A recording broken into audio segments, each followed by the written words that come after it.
Yes. So this is gonna be the second YouTube live stream for today. And after this one, I'll do some more later on. But I just wanted to come on and talk about a few things. Of course, my upcoming celebrity YouTube collaboration with Miss Leolah. Stay tuned for that. And I have more information to discuss when it comes to my book, My Sister's Keeper, Feet, Miss Leolah Brown. So when you come in, y'all just hit the like button. Okay, I just hit the like button. I want everybody else to hit the like button so we can all get a bunch of likes in.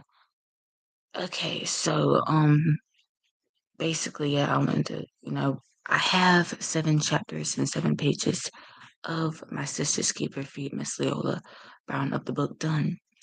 But I still have a few more things to add to it. So once I add everything and finish, adding everything to the book, it'll be done.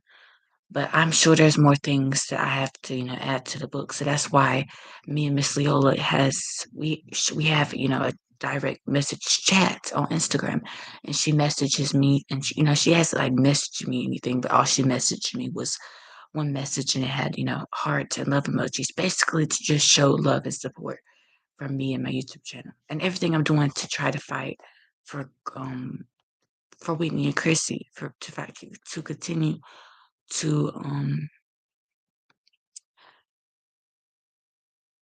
to fight for justice and peace for Whitney Houston and Bobby Christina, because I know it's been many, many years. But like I said, I feel like now that I'm getting this information out, and now we're starting to, get some more justice and peace for Whitney and Bobby Christina. I think now they're finally going to start getting some justice.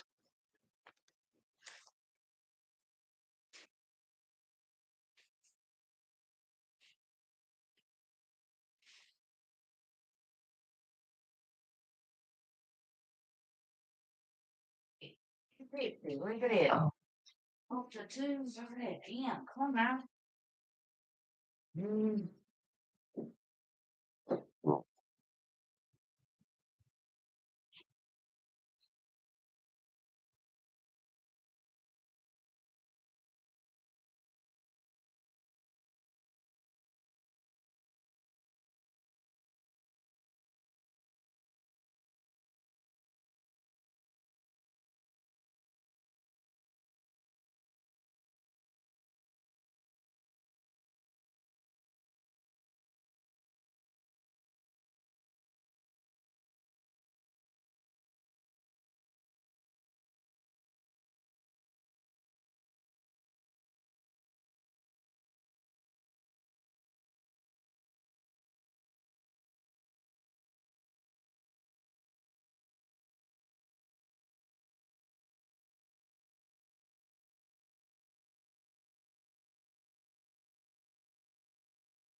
Okay, guys.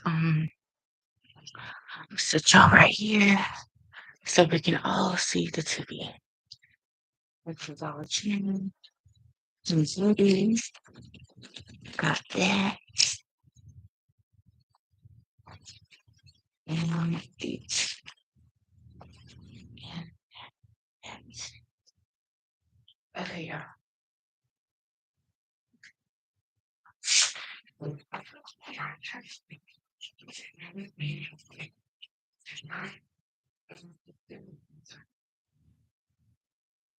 Right now on Morning News Now, unified front, President Biden and Zelensky praising NATO's unity in a face-to-face meeting as Ukrainian leader blasted the alliance for delaying his efforts on membership. The changes some countries, including the US, are now demanding from Ukraine before it can join the alliance. Extreme weather overnight, multiple reported tornadoes touched down outside of Chicago, including near one of the world's busiest airports. We've got the latest on that. Plus, an unrelenting heat wave is now expanding coast to coast. We have full team coverage of the dangerous temperatures impacting millions this morning. On the line, the fate of the man convicted in the deadliest anti-Semitic attack in U.S. history is now in the hands of a jury. We're digging into the arguments over whether or not Robert Bowers should face the death penalty. Comes next. And no deal. Major breaking news overnight. Hollywood actors are setting the stage for a possible strike. Contract negotiations failed. We are breaking down the sticking points. That will have a huge impact. Shows you would expect to see in the fall. We may not see till 2024. Oh my goodness! And the same time as the writers' strike. With the writers on strike, we haven't seen both of them on strike since 1960. Hollywood just shut down. Exactly. Wow. Right. Good morning. Good to have you with us. We're not shut down. I'm Jeff Fryer. We'll be here no matter what. I'm Savannah Sellers. Thank you very much for joining us. We begin our show with President Biden's final stop on his European tour following the culmination of that NATO meeting in Lithuania. This morning, the president is in Finland for the U.S. Nordic Summit. He is expected to formally hail Finland's recent NATO membership and welcome Sweden ahead of its entry.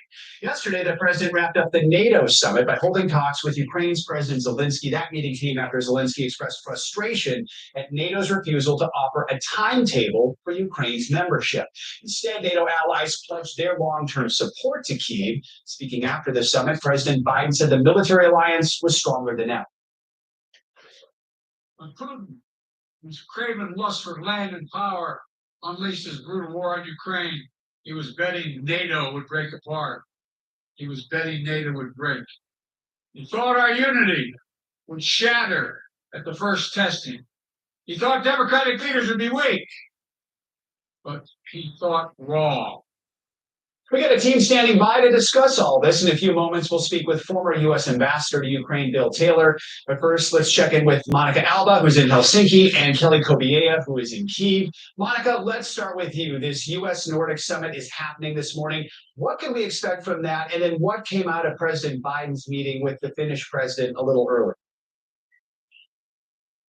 Well, it has certainly been a warm welcome for President Biden here in Finland, Joe, and he will be celebrating and marking the fact that Finland was able to join NATO with record speed, the fastest member that has ever been able to join this critical alliance. And so the two leaders today in their meeting and face-to-face certainly touted that progress, continued to talk about how NATO is stronger than ever in the face of this Russian aggression. And we are here in Helsinki, and Finland, of course, shares a very long border with Russia. And before the invasion of Ukraine, had some pretty friendly relationship with the country. So it was incredibly significant that they applied for that NATO membership and then were able to join. So certainly you will see a lot of talk about that here today. And of course, we have to note the incredible political contrast when you think about what was happening here in Helsinki 5 years ago to the week when former President Trump was meeting with President Putin, and where, of course, he famously said that he believed President Putin when it came to his denials about Russian election interference. So expect President Biden to also make crystal clear that the circumstances and stakes couldn't be more different here today in Helsinki than it was. And I think you can expect him to continue to clearly send that message here, Joe. So, Kelly, all these leaders are talking about Ukraine. Meanwhile, you're in Ukraine where the fighting continues. We understand there was another drone attack on Kyiv overnight. What can you tell us about that? That's right. For the third night in a row, air raid sirens went off last night in the early morning hours this time, about 1:30 in the morning. And you could actually hear and see the Ukrainian air defenses intercepting the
drones and missiles. The Ukrainian military said that they shot down 20 drones and 2 missiles overnight, and the falling debris injured 4 and damaged a couple of homes. But yeah, the third night in a row for a drone attack here in the capital. Meantime, we're getting some new information about what the conditions may be like on the ground in Russian occupied territory for the Russian troops. Russian MP overnight released an audio message purported to be from a prominent Russian general, in which this general talks about problems with equipment, with resources, with the morale of his troops, describing them as exhausted and not having enough reserves to come in and replace them. Now, we haven't been able to independently authenticate this audio message, but if true, it shows a real problem with morale and equipment, and again, personnel in the field on the front line in the south of this country for the Russians, and potentially a split among top military within Russia, leadership in the field, and back in Moscow. Joe. So, Monica, we know President Zelensky was incredibly disappointed Ukraine wasn't offered a timeline for a NATO invite. How much of an issue was that during their talks yesterday with President Biden? Yeah, President Zelensky certainly came into the NATO summit quite disappointed and frustrated, but over the course of about 24 hours, he did shift that tone and instead really did express a lot of gratitude to NATO leaders here who had come together, certainly to continue to support Ukraine and who had pledged so much of that weaponry and continued assistance. But yes, President Zelensky did want to see something in a shorter term, though in the end, the takeaway was that he was satisfied with some of the longer term security agreements that came from it. And here's a little more from what President Biden had to say yesterday in Lithuania about how their lengthy meeting went. The one thing Zelensky on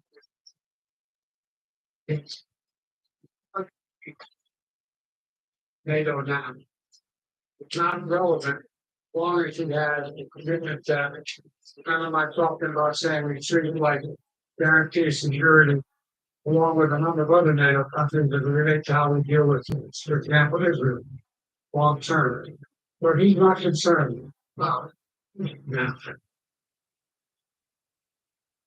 And President Zelensky was also very grateful to Americans and specifically to President Biden for those controversial cluster munitions that the U.S. is now also sending to Ukraine. Joe. And Kelly, we just heard President Biden's take on what happened at NATO. Quickly, I want to ask you, how is Zelensky reflecting on this NATO summit? Yeah, so the quote that really stands out was that he said that it was not ideal, but it was good. And I think that sums it up. The Ukraine was concerned about long-term support from NATO allies. Some of those concerns were assuaged by that G7 security guarantee. So I think, in terms of what he can bring back to his people, his soldiers on the ground who continue to fight, are these assurances from the G7 that they're in it for the long haul, that they will have the resources they need, military equipment, economic resources, and resources to rebuild going forward. Joe. All right, Monica and Kelly, thank you both. Appreciate it. Let's now bring in Bill Taylor, former U.S. ambassador to Ukraine and a friend of the show. Ambassador Taylor, good morning. Thank you very much for being with us. So as we mentioned, President Biden's taking part of this U.S. Nordic Leaders Summit later this morning. He will hold a joint press conference with the president of Finland following their bilateral meeting. This isn't something we talk about so much. So just explain to us, put in context the importance of the relationship between the U.S. and Finland. Well, Savannah, this is a very interesting trip for a president, or our president. That is often, in fact, it's most of the time when presidents have gone to Finland, Helsinki, it's been for some other reason. It's to have a summit with somebody else, maybe a Soviet or a Russian, or it's en route from back and forth. But no, this President Biden is in Helsinki for Finland. And this is a very big deal for the Finns. The Finns have a lot of experience, relevant experience for NATO and for Ukraine. As we remember, 80 years ago, the Soviets attacked Finland, and the Finns defended themselves very well. So I'll say that there's a great relationship between both Finland and Ukraine and Finland and the United States. Absolutely. Also, now let's talk about this conversation, what we've heard from President Biden after meeting with President Zelensky. He gave this speech just hours after that meeting. What were some of their takeaways from his remarks? Strong support for Ukraine. The one thing that President Zelensky can go home with is the recognition and the satisfaction, really, that the NATO summit focused on his country, focused on his victory. Yes, he didn't get a concrete invitation to join NATO right now. That was never on the cards. But he clearly got the message that Ukraine's going to be in NATO. He clearly got the message that there's a short-term support for all of the work that all of the fighting that his troops are doing, but it's also a long-term commitment. So President Zelensky got a strong indication that the United States and NATO and the West is there with him until victory. So, Ambassador, it's been also though this long time coming, really, for Ukraine joining. It's been more than 15 years since NATO first promised Ukraine membership here. Several countries, as you can see on your screen right now, announce these new commitments, of course, but this is still, as you point out, not yet its full membership. How much of an impact does the outcome of the war in Ukraine ultimately have on the shape of NATO as we essentially wait for that event to find some type of culmination in order for Ukraine to be able to join? Absolutely right, Savannah.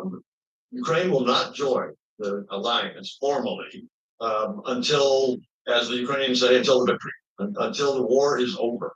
That will be the time then for Ukraine to join. Until then, they will be using the NATO weapons. They'll be taking advantage of the NATO intelligence.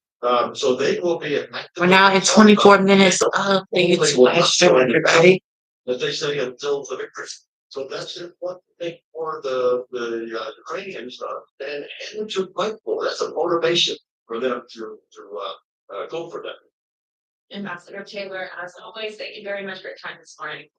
Thank you, sir. Now let's get to another big story. Extreme weather across the country this morning. They are feeling that in Chicago after some severe weather moved through overnight. Multiple reported tornadoes touched down in the area, including one at Chicago O'Hare Airport.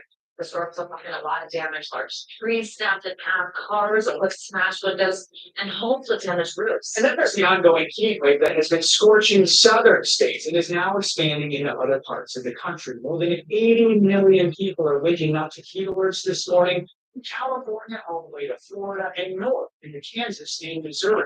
In cities like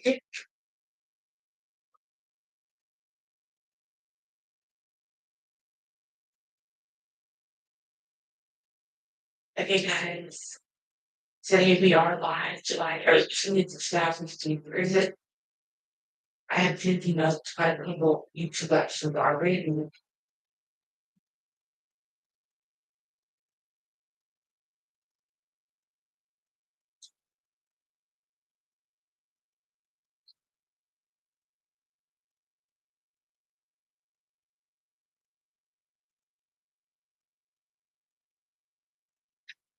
Hold on 1 second, y'all. I'm trying to fix something.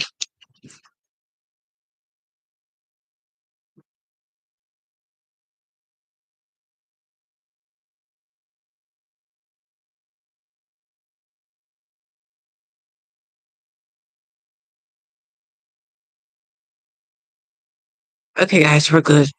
I'm sorry, I had to fix something. We're good. We're good. Here we go. We're good.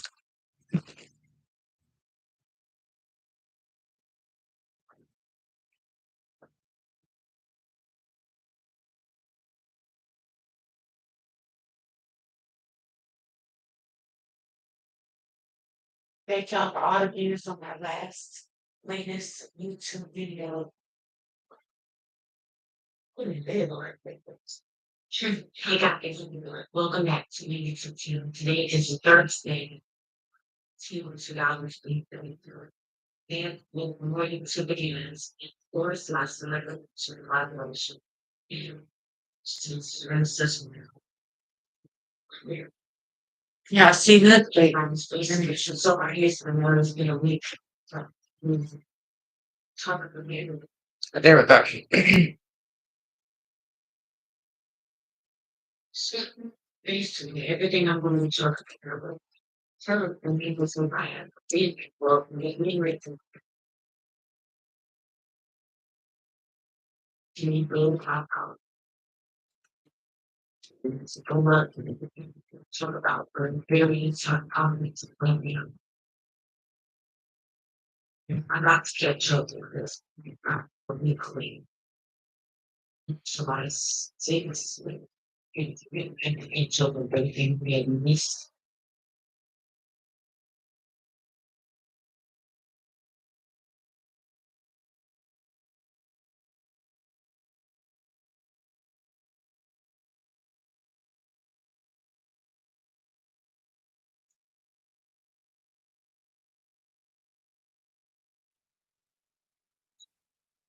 Even for anyone for an hour or two, and then I'm gonna do it. We stay out, see it to about, but within the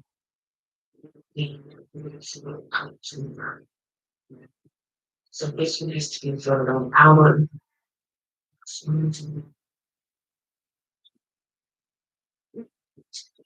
I get you guys should of course we come back. Looks really love because I have, like I said, I gotta get children.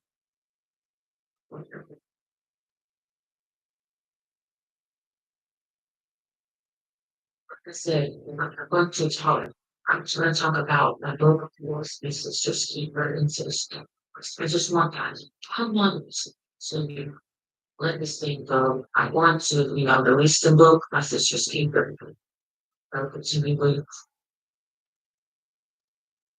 fighting for justice for everything. But after this, with the ridiculous, obviously, so for now, this I can't really go more information because I'm sure there's a lot more stuff that I don't know. Where it is, so I know everything. So I just know most of everything I've been explored and I've researched and I've watched. And that's basically what I would try to be able to see the TV so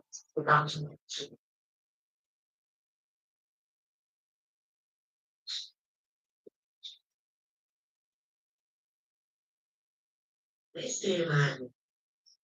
Mostly all of them stay alive. We have 7,439. Yeah, I will say I have family members on the brown side that have to keep going, never stop. Why do we have browns in my corner? Of course. But I think we all, as a family, when we have tragedy like this, we should all come together and fight for what's right, being unafraid. Because if we're gonna say that we believe in God, if we call ourselves Christians or Muslims, it doesn't matter. It's one God. Then we have to show God that we don't fear anyone like Him. Because otherwise, we have because you're not fearing God like you should. You're fearing, not clear. You don't trust Him. I don't choose to be there. And goddamn it, if I have to go out that way like that, so be it. But I don't think God is gonna allow that. No, not the God that I serve. He will protect me because my faith is with Him and not me. So don't worry about me. What we need to worry about is the people that did this to our family members. Hey guys, I just like the YouTube live stream as well. I very much appreciate for more likes, for all the likes with me. Thank you guys for the second like. I appreciate it. Yeah,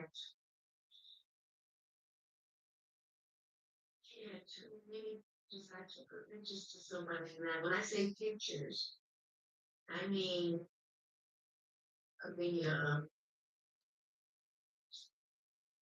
the coroner's pictures. It's like a picture of a shape of a person, and they pointed out where the stars were, with the star. And I took those pictures to a friend of mine that lives in Buckhead, Georgia. And she's a kickboxer.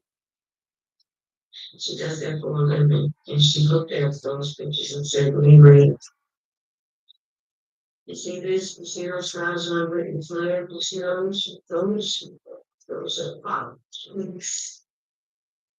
So what was wrong with them? She bombed them.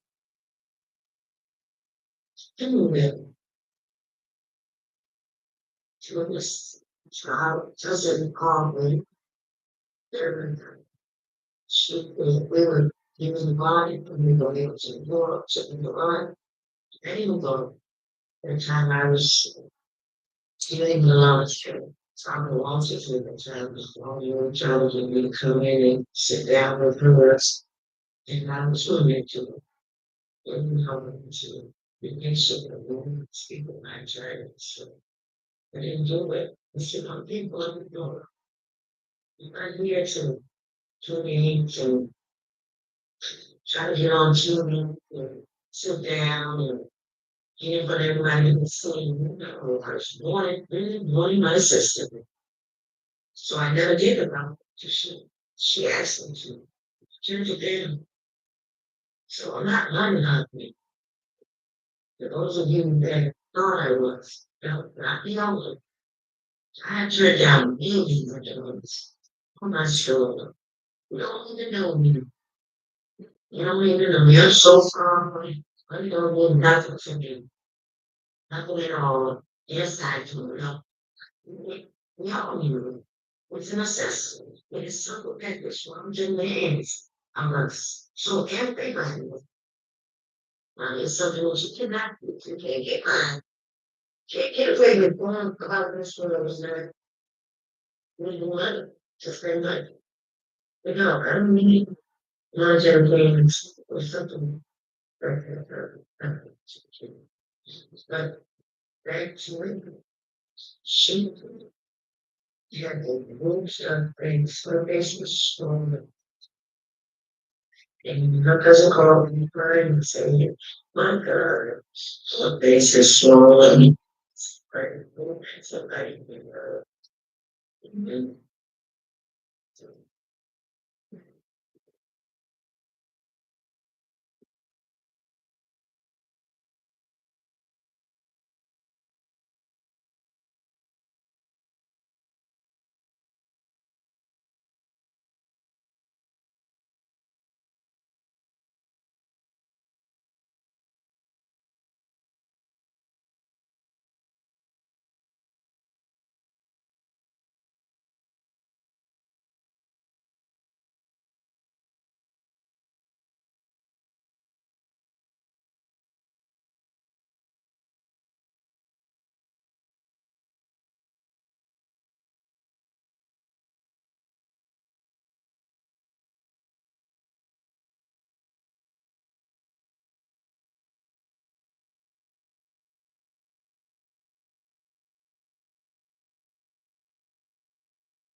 Houston, the pain is still all too raw. Hey, listen, what's up? For the first time since her daughter's death, Sissy Houston is speaking out. She sat down to speak in the same place where just a few weeks earlier the world mourned her child. Yes, you know Baptist Church. I'm not proud of my daughter. She's accomplished a great deal in the short time that she's had there. I'm proud of her for a lot of things. She was a very wonderful person. Sissy Houston,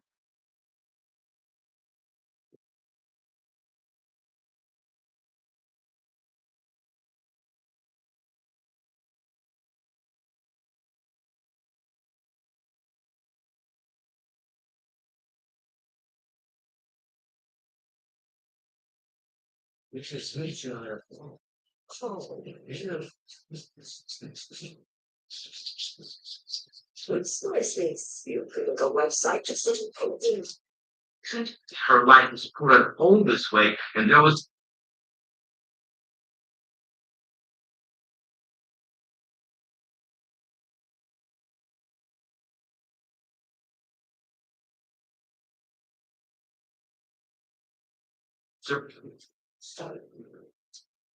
Americans on both Medicare and Medicaid.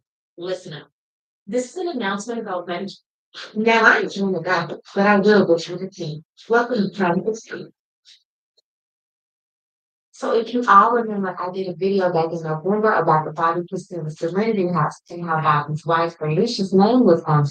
And Bobby's sister Leolah was completely livid and decided to tell it all in her Facebook post. Now I discussed in that post that Leolah has always been right about the deaths of both Whitney Houston and also Bobby Christina. So that still stands true. And I went to go visit Leola for the weekend back in the beginning of January, and I interviewed her about this absolutely jaw-dropping story. Now, due to situations beyond my control, that video will not be released. However, she did go on Facebook Live yesterday and pretty much reiterated everything that was told to me in our interview. So I decided to piece that together along with some discrepancies that were told to us in the media and show you that despite anything, I still wholeheartedly believe that Leola is telling the truth. And these deaths were indeed, like she said, an elaborate cover up. First and foremost, the media led us to believe that Chrissy was unresponsive the entire time. That's absolutely not true. Now, again, I've always believed Leola, but I fact checked her story and everything she said came out to be the truth. Now, upon researching, I see that Brandy B, who happens to be Whitney Houston's goddaughter, referred the Brown family to a prophet, Dr. Jolie Harris. And I looked him up and I found a video. And when I tell y'all the story will have you looking at this story completely differently and bring tears to your eyes, please just make sure you watch it and I'll be back with some more. Coma. I was told that she had some issues with the liver kidney failing. I was told that at one point they were saying that she's having breathing problems. So I wasn't sure, and I knew that until I would come to see her myself and let God take her vision inside, I would not know. But that was the scenario that I had to work with. But coming to see her, I knew that I was dealing with a person that had been struck upside the head. I knew that the person was a drowned victim. So I had to come, how do you say, in that light of respect. They said that she was in a coma, but I noticed right away that she was not in a coma, the coma that they stated she was in, because she had motor skills. When you tell the truth, sometimes the truth is so real that it's hard to tell without tears. But once again, Chrissy's Lonnie Christina King was on her bed. And she was laying on a pillow. And when Brady said, look at the closet, doctor, she raised her head and she was sick. She looked at me, she raised her head. And then she raised about maybe 2 inches above her ceiling, and she stared. When she stared at me, I should not tell me. When I took her, she looked through me, she knew everything that was in my mind and my heart, my mind. She was an acceptance. Her stare was so tell me, I know you're here. I know God sent you. I know you're a servant here to do the will. And at that point in time, when she raised her head, it wasn't all the way up. But she raised it enough to let us know that she did with all of her strength, with all of her might, meaning she used her faith, every bit she had, but that's not that she recognized the God's spirit. At least after walking around her, viewing her, seeing that nothing was connected to her body, I asked Bobby if I could do a little pressure on her to shake her.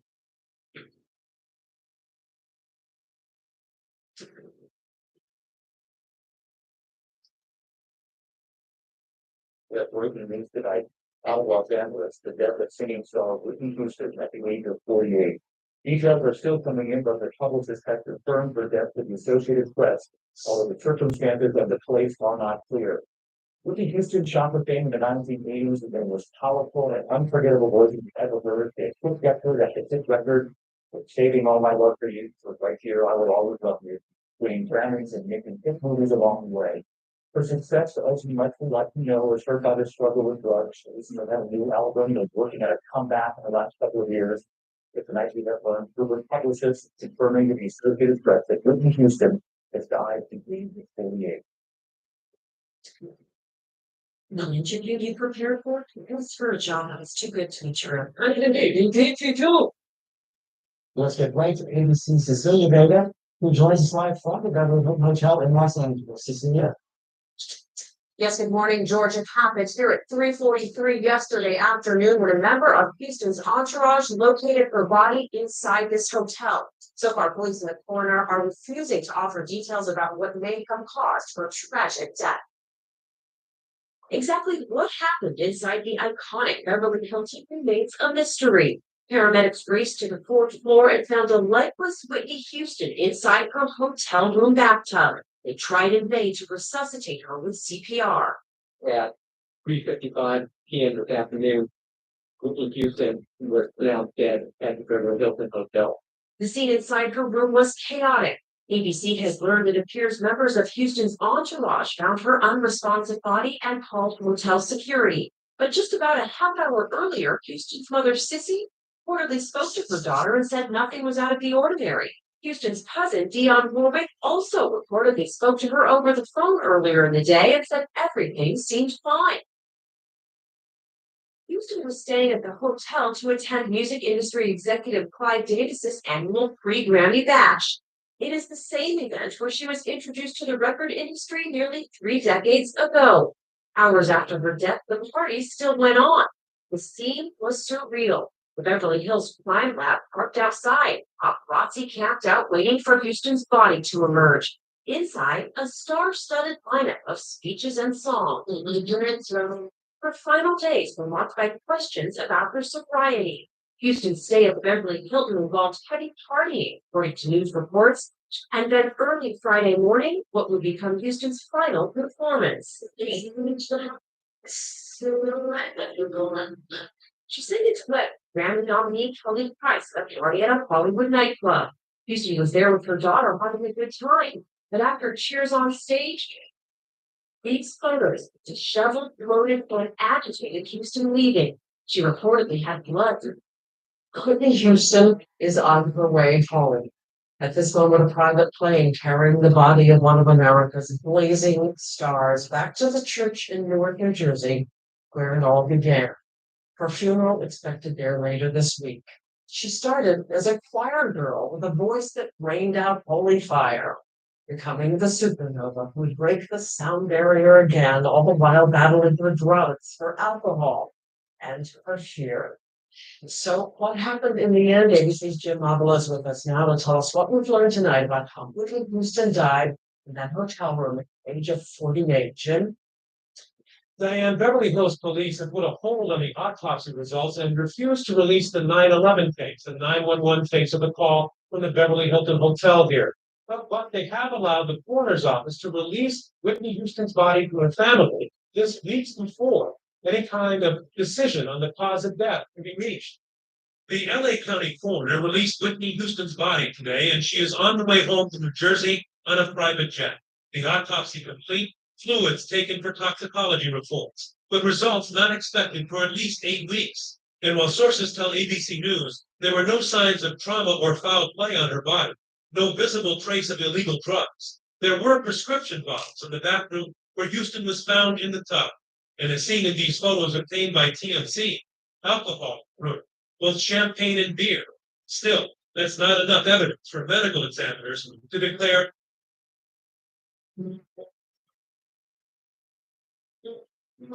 Seagulls. The eagles of this. The best way to book your stay in the USA. Booking.com, booking. Yeah. Her mother's side on the red carpet and on stage. almost exactly 3 years since Whitney Houston's lifeless body was found in a bathtub.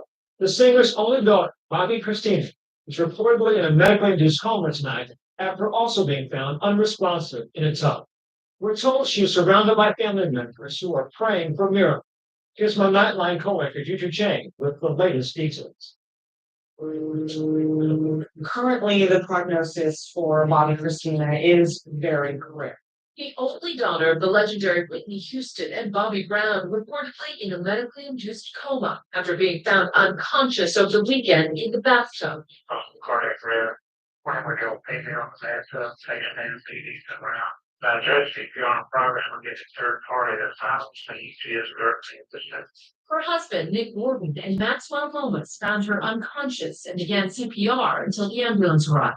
She was transported to North Fulton Hospital, and she is still alive and breathing. There are some conflicting reports as to just how much brain activity. It was 3 years ago today that the singer Whitney Houston was found dead in a hotel bathtub, and tonight her daughter, Bobby Christina, is in a coma after she too was discovered in her bathtub. But there is a key difference between these two cases. Today, police revealed they are conducting a criminal investigation into what happened to Bobby Christina. My Nightline co-anchor Richard Chang has more on that.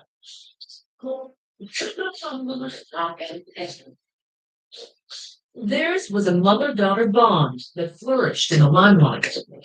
But 3 years ago tonight, that relationship severed when Whitney Houston, one of the most celebrated voices of her generation, drowned in a bathtub in a Beverly Hills hotel with a cocktail of drugs in her system.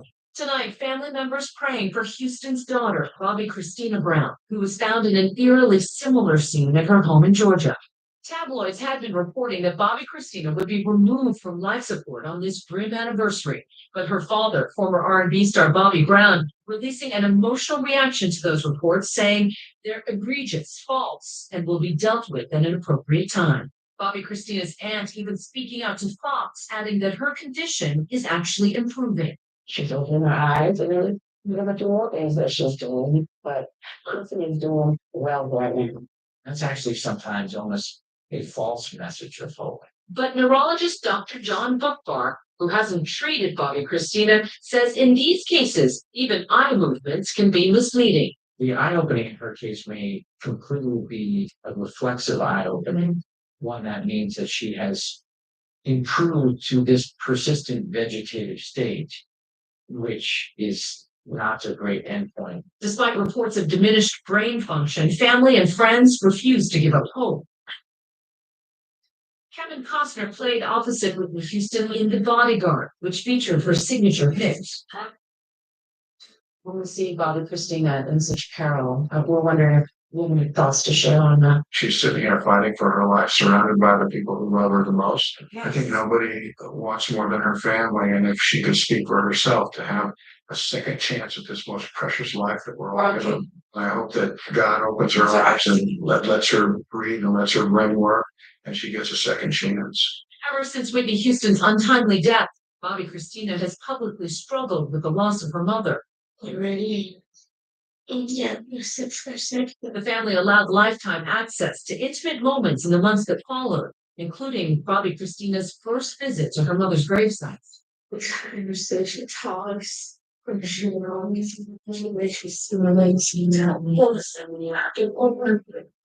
camera's also capturing a 19-year-old Bobby Christina. Hey guys, I love y'all so much. I gotta charge the computer, but I will be back. Thank you guys for watching. Until next time, and in a few minutes, I will come back with some more YouTube videos. Much love and peace, like always, everybody. It's been 12 days since she was found face down in a bathtub by her boyfriend. Love y'all. Much love and peace to all my 7,439 YouTube viewers and fans. Bye, guys. Have a wonderful day. Since she was hospitalized,